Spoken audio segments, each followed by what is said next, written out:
வணக்கம் மக்களே, welcome to mythology Tamil. Mahabharata கதைய நம்மள பல பேரும் கேட்டிருப்போம், படிச்சிருப்போம். ஆனா என்னைக்காவது ஒரு நாள் யோசிச்சிருக்கீங்களா? மகாபாரதத்துல தருமனும் சரி கர்ணனும் சரி ரெண்டு பேருமே அவங்க செஞ்ச தான தர்மங்களுக்கும் கொடைகளுக்கும் தான் பிரபஞ்ச புகழ் பெற்றவங்க. ஆனா அவங்க ரெண்டு பேர்ல யாரு உண்மையான மிகச்சிறந்த தர்மவான், மிகச்சிறந்த கொடையாளி? கர்ணன் கம்பீரம் கொண்டு கையேந்தி கொடுப்பானோ, கையேந்தியவன் இந்திரன் கவச குண்டலம் கொடுத்தனன், மேலிருக்கும் கை என்று செருக்கு கொள்ளா வள்ளலவன். தருமனோ சொர்க்கவாசல் திறந்தும் சொந்தங்கள் அழிந்தும் 4 கால் உயிர்க்காக நல் சொர்க்கத்தை உதிர்த்தவன், சம்பிரதாயம் மாறாமல் தானங்கள் செய்யும் தருமனவன். இப்படி இந்த கவிதையில வர்ற மாதிரி கர்ணன் தான் கொடுக்கிற தானத்தை கூட ஏதோ தான் ஒரு நாட்டின் அரசன் என்ற தலைக்கணம் இல்லாம கையேந்தி தான் கொடுப்பான். கொடுக்கிற கை எப்பவுமே வாங்குற கைக்கு மேல இருக்க கூடாது, அதுக்கு தாழ்ந்துதான் இருக்கணுங்கிறது அவனுடைய அசைக்க முடியாத கோட்பாடு.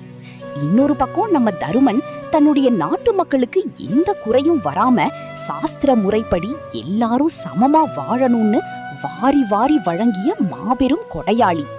ஒரு தாயின் புத்திரர்களா இவர்கள் இருந்த போதும் விதி இவங்களை எதிரெதிர் திசையில நிக்க வச்சுது. எதிரிகளா இருந்தாலும் இவங்க இருவருக்கும் பொதுவா இருந்தது அவங்க செய்த தர்மம். அப்படிப்பட்ட கோணத்தில் மகாபாரத உலகத்தின் உண்மையான தர்மவான், கொடையாளி யார்? தருமன் என்று பெயர் வைத்ததாலேயே தருமன் சிறந்த தர்மவானாகி விடுவானா? இல்லை உலகமே போற்றும் கர்ணன் தான் அந்த இடத்திற்கு பொருத்தமானவனா? வாங்க மகாபாரத கதைக்களத்துக்குள்ள போய் அந்த சுவாரஸ்யமான உண்மைகளை தெரிஞ்சுப்போம். இது மித்தாலஜி தமிழின் மிஸ்டீரியஸ் மித்தாலஜிஸ் உங்கள் வழியில். கர்ணனா தருமனா? நமக்கெல்லாம் இருக்கிற இந்த சந்தேகம் மகாபாரத போருக்கு முன்னாடி அர்ஜுனனுக்கும் ரொம்ப அரண்மனை அதிகாரிகளையும் கணக்கு அதிகாரிகளையும் அடுத்த கணமே வரவழைக்கிறாரு. அதிகாரிகளே, இந்த தங்கமலையை நம் நாட்டு மக்கள் அனைவருக்கும் சமமாக பகிர்ந்தளிக்க வேண்டும். யாரும் விடுபடக்கூடாது. ஊர் மக்களை முறைப்படி வரிசையில் நிற்க வையுங்கள். ஒவ்வொரு குடும்பத்தின் தேவையையும் அறிந்து அதற்கேற்ப தராசில் துல்லியமாக தங்கத்தை அளந்து வெட்டி வழங்குங்கள். இதில் எந்த ஒரு முறைகேடும் நடந்துவிடக்கூடாது. தருமன் சொன்னபடியே அதிகாரிகள் கணக்கு பிள்ளைகளை வரவழைச்சு ஊர் மக்களை பெரிய வரிசையில நிக்க வச்சாங்க. ஒவ்வொருத்தர்க்கா நிறுத்தி நிதானமா அளந்து கொடுக்க ஆரம்பிச்சாங்க. ஆனா நேரமாக ஆக மக்கள் கூட்டம் அதிகரிச்சுக்கிட்டே போகுது. வெளி கிராமத்துல இருந்தெல்லாம் மக்கள் வர ஆரம்பிச்சுட்டாங்க. அந்த பகிர்ந்து கொடுக்கும் வேலை முடிய பல மாதங்கள் ஆகுது. இருந்தும் தருமன் அங்கேயே இருந்து சட்டத்திட்டங்கள் படி எல்லாருக்கும் பகிர்ந்து கொடுத்து ஒரு வழியா முடிக்கிறாரு. இதையெல்லாம் பார்த்துக்கிட்டு இருந்த கிருஷ்ணர் அடுத்து கர்ணனை அதே இடத்துக்கு வரவழைக்கிறாரு. அங்க மீதி இருந்த இன்னொரு தங்கமலைய காட்டி, கர்ணா, இந்த தங்கமலையை மக்களுக்கு நீ தானமாக கொடுக்க வேண்டும்.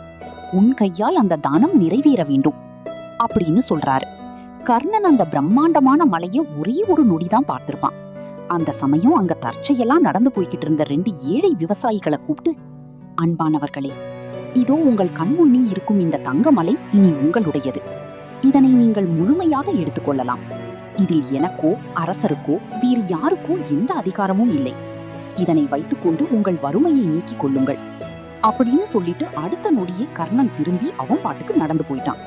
அடுத்த கணம் அர்ஜுனன் அதிர்ந்து போன முகத்தோடு கிருஷ்ணரை பார்க்க, அப்போ கிருஷ்ணர் சொல்றாரு, கண்டாயா பார்த்தா, தனக்கு இதனால் என்ன புகழ் கிடைக்கும்? அந்த விவசாயிகள் இந்த தங்கத்தை வைத்து என்ன செய்ய போகிறார்கள்? இது நியாயமா? முறைப்படி நடக்குமா என்றெல்லாம் கர்ணனுக்கு கவலை இல்லை. அவனிடம் இருக்கும் கட்டுப்பாடுகள் இல்லாத கொடைத்தன்மைதான் உன் அண்ணனை விட தருமத்தில் கர்ணனை உயர்த்தி காட்டுகிறது அப்படின்னு கிருஷ்ணர் சொல்ல, அர்ஜுனனுக்கும் இது நியாயமாதான் பட்டுச்சு. கர்ணனோட தான தர்ம கொடைகளுக்கு எல்லையே இல்லை. தருமன் நாட்டின் சட்டத்திட்டங்களுக்கும் தர்ம சாஸ்திரங்களுக்கும் கடமைகளுக்கும் உட்பட்டு புண்ணியம் சீரணும்னு தர்மம் செய்பவர். ஆனா கர்ணனோ கையில் இருப்பதை கையவனை வந்து யாசகம் கீட்டாலும் கண்மூடித்தனமாய் தர்மம் கொடுப்பவன். இதுதான் இவங்க 2 பேருக்கும் இருந்த வேறுபாடு. இதே மாதிரி இன்னொரு சுவாரஸ்யமான கதையும் மகாபாரதத்துல சொல்லப்படுது. அது ஒரு கடுமையான மழைக்காலம். ஆகாயமே இருண்டு போய் ஊர் முழுக்க வெள்ளக்காடா மாறிக்கிட்டு இருந்துச்சு. அந்த நேரத்துல ஒரு ஏழை அந்தனர் தன்னுடைய வீட்டுல ஒரு அவசரமான யாகம் வளர்க்கணும், அதுக்கு உலர்ந்த விறகுகள் வேணும்னு தருமனுடைய அரண்மனைக்கு தானம் கேட்டு வர்றாரு. அவர் தருமன் கிட்ட வந்து, மன்னா, என் இல்லத்தில் ஒரு புனிதமான வேள்வி நடத்தப்பட வேண்டும். அதற்கு அவசரமாக உலர்ந்த விறகுகள் தேவைப்படுகின்றன. நாடெங்கும் அலைந்து விட்டேன். இந்த மழையில் எங்கும் விறகுகள் கிடைக்கவில்லை. தாங்கள்தான் உதவ வேண்டும் அப்படின்னு வேண்டி கேட்டுக்கிட்டாரு அந்த அந்தணர். தருமன் உடனே தன்னுடைய காவலாளிகளை அழைச்சு அரண்மனை விறகு கிடங்குல உலர்ந்த விறகுகள் இருக்கான்னு பார்க்க சொல்றாரு. ஆனா தொடர் மழையினால அங்க இருந்த எல்லா விறகுகளும் நனைஞ்சு போயிருந்துச்சு. தருமன் கவலையோடு அந்த அந்தணரை பார்த்து, அந்தணரே, துரதிர்ஷ்டவசமாக இந்த தொடர் பெருமழையினால் நம் நாட்டு விறகு கிடங்குகள் அனைத்தும் நனைந்து விட்டன. காடுகளிலும் உலர்ந்த விறகுகளை பெறுவது தற்போதைய சூழலில் சாத்தியமில்லை. மழை நின்றவுடன் உங்களுக்கு தேவையான விறகுகளை நான் நிச்சயம் தருகிறேன். அதுவரை பொறுத்திருங்கள் அப்படின்னு நியாயமான காரணத்தை சொல்லி திருப்பி அனுப்புறாரு. அடுத்து அந்த அந்தணர் நேரா கர்ணனுடைய மாளிகைக்கு போய் அதே கோரிக்கைய கர்ணன் கிட்டையும் வச்சாரு. கர்ணன் விறகு கிடங்க பார்த்தான். அங்கேயும் விறகுகள் நனைஞ்சுதான் இருந்துச்சு. ஆனா அடுத்த கணம் அவன் ஒரு நிமிஷம் கூட யோசிக்கல. தருமன் சட்டப்படி சாஸ்திரப்படி யோசிச்சாரு. ஆனா கர்ணன் அந்த மனிதனுடைய தேவையையும் அவசரத்தையும் மட்டும்தான் பார்த்தான். உடனே ஒரு கோடாரியை எடுத்து தன்னுடைய அரண்மனைக்குள்ள இருந்த விலை மதிப்பற்ற காய்ந்த சந்தன மர தூண்களையும் அழகிய மர வேலைப்பாடுகள் கொண்ட கதவுகளையும் புலந்தி எடுத்தான். அந்தணரே, தங்களின் வேள்வி தடைபடக்கூடாது. அரண்மனை தூண்கள் நனைந்திருக்க வாய்ப்பே இல்லை. அவை என்றும் உலர்ந்தே இருக்கும். இந்த விறகுகளை எடுத்துக்கொண்டு உங்கள் கடமையை செய்யுங்கள். ஒரு மனிதனின் பக்திக்கும் தேவைக்கும் முன்னால் இந்த ஆடம்பர மாளிகை எனக்கு முக்கியமல்ல. இதை பார்த்த அந்த அந்தணர் வியந்து போய் கர்ணனுடைய கால்கள்ல விழுந்து நன்றி சொன்னாரு. தருமன் விறகு இல்லைன்னு சொன்னது தப்பில்லை, அதுதான் யதார்த்தம். ஆனா கர்ணன் யதார்த்தத்தையும் தாண்டி தன் அரண்மனை தூண்களையே உடைச்சு கொடுத்தான். பாத்தீங்களா? அங்கதான் நிக்கிறான் கர்ணன். இப்பேற்பட்ட கர்ணனுடைய தர்மத்திற்கும் கொடைக்கும் உச்சகட்டமா மகாபாரதத்துல மேலும் 2 சம்பவங்கள் இருக்கு. அதுல முதலாவது, இந்திரன் வந்து கர்ணனுடைய கவச குண்டலங்களை யாசகமா பெற்ற கதை. கர்ணன் பிறக்கும் போதே அவன் உடலோடு ஒட்டி பிறந்த கவச குண்டலங்கள் தான் அவனின் உயிர் காக்கும் சக்தி. அது அவன்கிட்ட இருக்கிற வரைக்கும் யாராலையும் அவனை கொல்ல முடியாது. போர்க்களத்தில் தன் மகனான அர்ஜுனனை கர்ணன் கிட்ட இருந்து காப்பாத்தணும்னு திட்டம் போட்ட இந்திரன் ஒரு அந்தணன் வேடத்துல கர்ணன் சூரிய தேவனுக்கு பூஜை செஞ்சுக்கிட்டு இருந்த சமயத்துல வந்து நிக்கிறாரு. கர்ணனுக்கு சூரிய பகவான் முன்னாடியே ஒரு அசரீரி குரல்ல வந்து, வருவது இந்திரன், கவச குண்டலத்தை கேட்டால் கொடுக்காதே அப்படின்னு எச்சரிக்கை பண்ணியிருந்தாரு.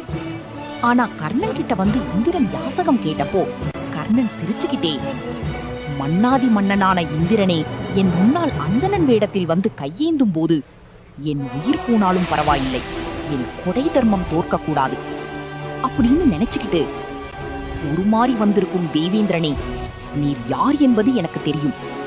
ஆயினும் என் வாசல் தேடி வந்தவரை வெறும் கையோடு அனுப்பும் வழக்கம் இந்த கர்ணனுக்கு இல்லை. இதோ என் உயிர் நாடியான கவச குண்டலங்களை அறுத்து உமக்கு அளிக்கிறேன். Slicing sound, tripping blood, a sharp gasp. சற்றும் தயங்காம ரத்தம் சொட்ட சொட்ட தன் சதையை அறுத்து அந்த பொன்னிற கவச குண்டலங்களை இந்திரனுக்கு தானமா கொடுத்தான் கர்ணன். இந்த உலகத்துல எத்தனையோ பேர் தானமா எத்தனையோ பொருட்களை கொடுத்திருக்கலாம். ஆனா தன் உயிர் கவசத்தையே இதனால் உயிர் போகும்னு தெரிஞ்சும் கொடுத்தவன் கர்ணன் மட்டும்தான். இதையெல்லாம் விட தர்மத்தின் உச்சகட்டம் குருக்ஷேத்திர போர்க்களத்துல நடக்குது. கர்ணன் தன்னுடைய ரதத்துல இருந்து இறங்கி சக்கரம் மாட்டிக்கிட்டு நின்னப்போ அர்ஜுனன் ஈத அம்புகளால அடிபட்டு ரத்த வெள்ளத்துல மரண படுக்கையில கிடக்குறான். அவன் செஞ்ச புண்ணியங்கள் எல்லாம் அவனை காப்பாத்துற கவசமா சுத்தி நின்னுச்சு. அதன் பிறகு அர்ஜுனன் ஈத அம்புகள் எல்லாம் பூமாலையா வந்து கர்ணன் மேல விழுது. அதனால அவனுடைய உயிர் பிரியவே இல்லை. அப்போ கிருஷ்ணர் மறுபடியும் சூழ்ச்சி பண்றாரு. ஒரு வயதான வழிபோக்கன் வேடத்துல அங்க வராரு. அவர் கர்ணன் கிட்ட வந்து, கர்ணா, உலகமே போற்றும் கொடை வள்ளல் நீ. இந்த இறுதி நேரத்திற்கு உன்னிடமிருந்து எனக்கு ஏதேனும் ஒரு தானம் வேண்டும் அப்படின்னு கேட்கிறாரு. கர்ணனுக்கு மூச்சு வாங்குது. சுத்தி பாக்குறான். அவன்கிட்ட கொடுக்கறதுக்கு போர்க்களத்துல என்ன இருக்கும்? ஐயா, போர்க்களத்தில் ரத்த வெள்ளத்தில் நகர முடியாமல் விழுந்து கிடக்கிறேன். என்னிடம் கொடுக்க ஏதும் இல்லையே. தன்னை நினைச்சு நொந்துக்கிட்டான் கர்ணன். மரண வழியை விட இது அவனுக்கு பெரும் வழியா இருந்துச்சு. BGM fades out slowly on a dramatic note.